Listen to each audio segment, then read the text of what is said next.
Assalamualaikum warahmatullahi wabarakatuh. Selamat pagi anak-anak. Bagaimana kabarnya hari ini? Mudah-mudahan kita semua selalu dalam keadaan sehat walafiat. Jangan lupa sebelum kita belajar, berdoa terlebih dahulu. Pada pertemuan kali ini kita akan belajar matematika dan kita masih berada di bab 7, yaitu tentang penyajian dan penafsiran data tunggal.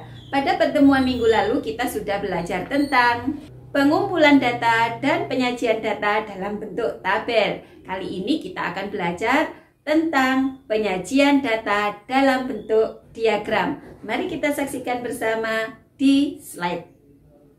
Kelas 5 Matematika Bab 7 Penyajian dan Penafsiran Data.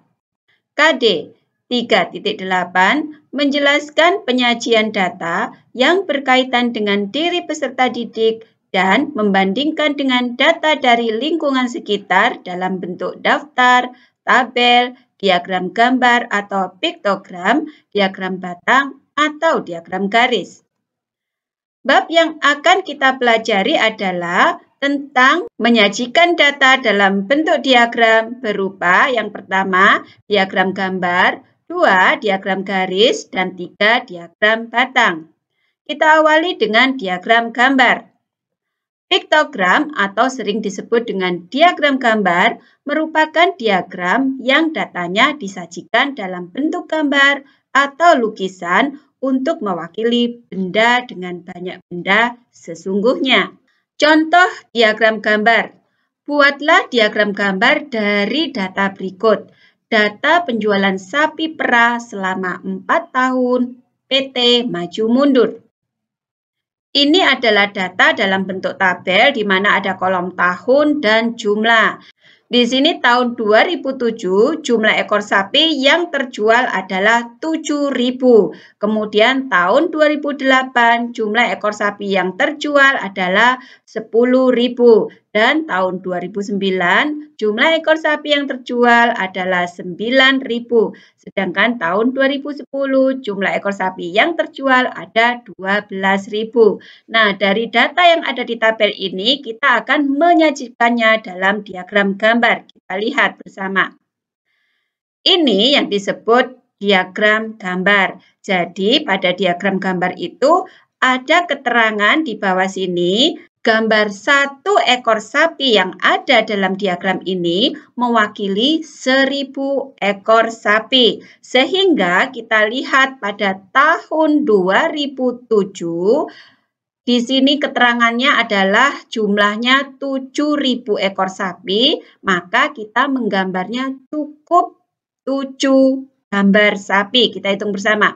1, 2, 3, 4, 5, 6, 7. Kenapa hanya 7 ekor sapi? Karena satu sapi mewakili 1.000 ekor sapi. Sehingga 7 dikalikan 1.000 sama dengan 7.000 ekor sapi. Karena kan tidak mungkin kita menggambar sebuah diagram gambar, kemudian 7 ekor sapi kita gambar 7.000 gambar sapi.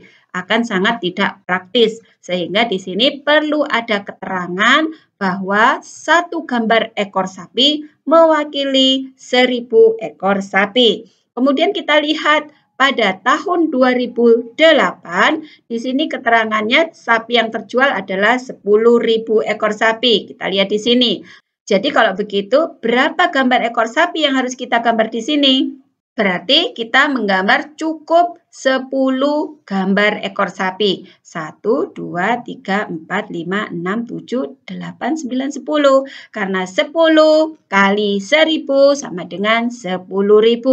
Tahun 2009, keterangan sapi yang terjual ada 9.000. Sehingga kita cukup menggambarnya berapa gambar ekor sapi? Cukup 9. Kita hitung bersama. 1, 2, 3, 4, 5, 6, 7, 8, 9. Karena 9 kali 1.000 sama dengan 9.000. Dan tahun 2010, di sini ada 12.000 ekor sapi yang terjual. Sehingga kita cukup menggambar sebanyak 12 gambar ekor sapi. 1, 2, 3, 4, 5, 6, 7, 8, 9, 10, 11, 12. Yang satu tertutup sama gambar ini ya anak-anak. Jadi ini ada 12 gambar ekor sapi. Sehingga 12 kali 1000 ada 12.000. Begitu caranya. Nah, nanti kalau ada yang kurang jelas, kalian boleh menghubungi teacher atau langsung japri ke WA teacher. Selanjutnya, yang kedua adalah diagram garis. Di sini langkah-langkah menyajikan data dalam bentuk diagram garis adalah yang pertama, beri judul dulu grafiknya. Kita akan menggambar grafik apa gitu ya. Yang kedua, membuat garis horizontal atau mendatar, setelah itu beri keterangan sesuai dengan data yang diminta atau yang tertulis di data. Kemudian yang ketiga, membuat garis vertikal atau tegak lurus, kemudian juga memberi keterangan sesuai datanya. 4, membuat titik-titik pada garis horizontal maupun vertikal sesuai data yang ada. Dan yang kelima, menghubungkan titik-titik dengan garis sesuai datanya. Selanjutnya, kita lihat contohnya. Di sini ada data catatan tinggi badan bayi dari umur 0 sampai 5 bulan. Dan di sini ada data yang tersaji dalam bentuk tabel dan ada kolom umur dalam bulan dan tinggi badan dalam sentimeter. Kita lihat datanya. Umur 0 bulan, tinggi badannya 50 cm. Umur 1 bulan, tinggi badannya 75 cm. Umur 2 bulan, tinggi badannya 85 cm. Umur 3 bulan, tinggi badannya 90 cm. Umur 4 bulan, tinggi badannya 100 cm. Dan umur 5 bulan, tinggi badannya 115 cm. Nah, kita sajikan data yang ada dalam tabel ini dalam bentuk diagram garis. Mari kita lihat diagram garisnya. Nah, ini adalah diagram garis dari data yang ada dalam tabel ini. Tadi yang pertama langkah-langkahnya adalah menggambar garis horizontal. Yang teacher tunjuk ini adalah garis horizontal. Ya, kemudian memberi keterangan. Nah, keterangan ini sesuai datanya. Di sini adalah umur dalam bulan, sehingga kita tulis umur dalam bulan. Dan titik-titik yang kita beri ini adalah sesuai angka atau bilangan yang ada di dalam kolom umur. Kemudian yang kedua kita menggambar garis vertikal atau tegak lurus. Ini yang teacher tunjuk adalah garis vertikal, dan garis vertikal ini untuk keterangan tinggi badan dalam sentimeter sesuai yang tertulis dalam kolom tinggi badan dalam sentimeter. Setelah itu kita beri titik-titik dan angka yang sesuai seperti yang ada dalam kolom tinggi badan. Nah, setelah garis horizontal dan vertikal kita buat, kemudian titik-titiknya sudah kita beri keterangan bilangan atau angkanya. Sekarang saatnya kita menggambar diagram garisnya. Yang pertama kita lihat umur dalam bulan ini 0. 0 berarti kita lihat di garis umur atau bulan, yaitu dalam garis horizontal, 0 ada di sini. Nah, setelah itu kita lihat pada garis tinggi badan. Ini adalah garis tinggi badan, jadi garis yang vertikal.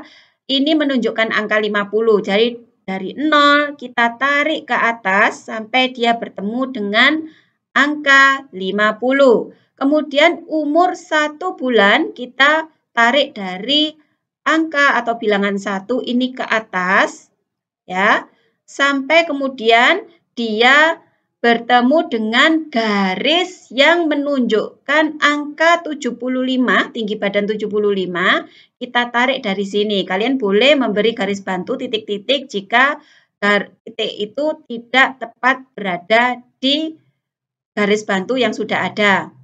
Ya, jadi 75 itu di antara 70 dan 80. Kita tarik garis bantu ke kanan sampai dia bertemu dengan garis bantu bilangan 1 yang ditarik ke atas, kemudian kita tandai dengan nokta atau titik seperti ini. Selanjutnya, pada kolom umur dan bulan ini menunjukkan angka 2, kita tarik juga dari angka 2 tarik ke atas. Kemudian angka 2 tinggi badannya 85, kita tarik juga dari titik 85 antara 89 dan 90 nih anak-anak, kita tarik ke kanan sampai dia bertemu, kemudian kita beri tanda nokta atau titik seperti ini. Kemudian dari umur 3 bulan, kita cari angka 3, kemudian kita tarik juga ke atas sampai dia bertemu dengan garis bantu yang lurus dengan 90 ya. Angka 3 kita tarik garis ke atas, sedangkan 90 kita tarik garis ke kanan sampai bertemu di sini, kemudian kita beri tanda nokta atau titik. Selanjutnya 4 bulan. Dari angka 4 kita tarik ke atas sampai dia bertemu dengan angka 100 yang kita tarik ke kanan, kemudian kita beri nokta. Dan yang terakhir umur 5 bulan, di sini ya, tertutup gambarnya teacher di sini ya. Nah, ini dari angka 5 kita tarik juga ke atas dan sampai bertemu dengan angka 115 di antara 110 dan 120. Kalian boleh memberi garis bantu di sini, ditarik ke kanan sampai mereka bertemu dan diberi nokta titik.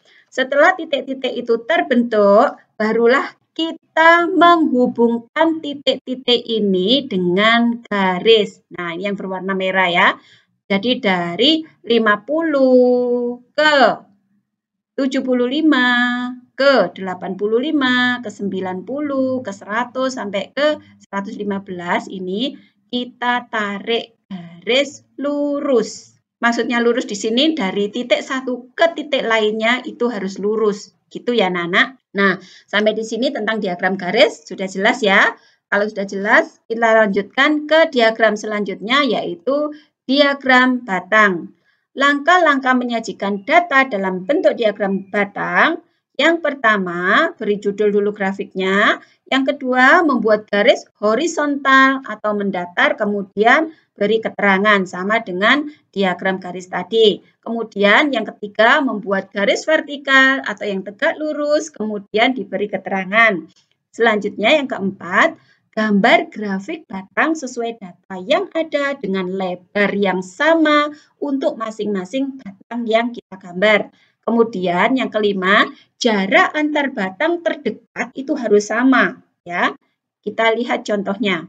Contoh diagram batang data profesi orang tua siswa kelas 5 SDI Ma'arif Kota Blitar. Nah, di sini tersaji data dalam bentuk tabel di mana ada kolom profesi orang tua dan jumlah. Pada kolom profesi orang tua tertulis keterangan PNS ada 8, TNI berjumlah 5, petani berjumlah 12, guru berjumlah 3, dan wira swasta berjumlah 2. Bagaimana kita menggambar diagram batangnya? Mari kita lihat. Nah, ini adalah data yang tersaji dalam diagram batang. Tadi yang pertama kita menulis judul diagramnya. Di sini harusnya ada judul diagramnya yang di mana judul diagramnya sama dengan ini ya. Jadi data profesi orang tua siswa kelas 5A SDI Ma'arif Kota Blitar ada di sini. Kemudian yang kedua menggambar garis horizontal dan memberi keterangan sesuai yang ada di kolom yaitu profesi orang tua. Jadi di sini ada keterangan PNS, TNI, petani, guru, dan wira swasta. Kemudian yang kedua kita menggambar garis vertikal. Setelah itu memberi keterangan dan memberi titik-titik sesuai yang ada dalam kolom jumlah. Setelah itu kita lihat data yang ada di tabel. Di sini PNS 8, maka kita buat diagram batangnya, kita tarik ke atas sampai ujungnya lurus dengan angka 8. Selanjutnya TNI kita tarik atau kita buat gambar batangnya sampai ujungnya lurus dengan angka 5. Selanjutnya petani kita gambar juga batangnya sampai ujungnya lurus dengan angka 12. Selanjutnya guru kita gambar juga batangnya dan sampai ujungnya lurus dengan angka 3. Kemudian wira swasta kita gambar juga batangnya sampai ujungnya lurus dengan angka 2. Ingat ya anak-anak, bahwa setiap batang yang kita gambar ini lebarnya harus sama. Jadi kalau ini lebarnya 1 cm, maka batang yang lain lebarnya juga 1 cm. Dan selain itu, jarak antara satu batang dengan batang lainnya pun harus sama. Jika jarak antara batang PNS dan TNI ini jaraknya setengah senti, maka jarak antar batang yang lain juga setengah senti. Gitu maksudnya ya. Dari sini kalian sudah mengerti? Jangan lupa nanti kalau kalian ada yang belum mengerti atau ada yang ingin ditanyakan, silakan hubungi teacher atau boleh langsung japri ke WA teacher. Selanjutnya, tugas buat kalian. Tugasnya adalah mengerjakan halaman 194 sampai 196 nomor 1 sampai 6 dikerjakan di lembaran kertas dan dikumpulkan hari Sabtu tanggal 27 Maret 2021. Nah, anak-anakku sekalian, semangat mengerjakan tugas dan jangan lupa selalu pesan teacher untuk tetap semangat beribadah, semangat membantu orang tua, dan tetap menjalankan protokol kesehatan, pakai masker jika keluar rumah, cuci tangan dengan sabun, dan jaga jarak. Itu saja materi yang bisa teacher sampaikan hari ini, dan wassalamualaikum warahmatullahi wabarakatuh.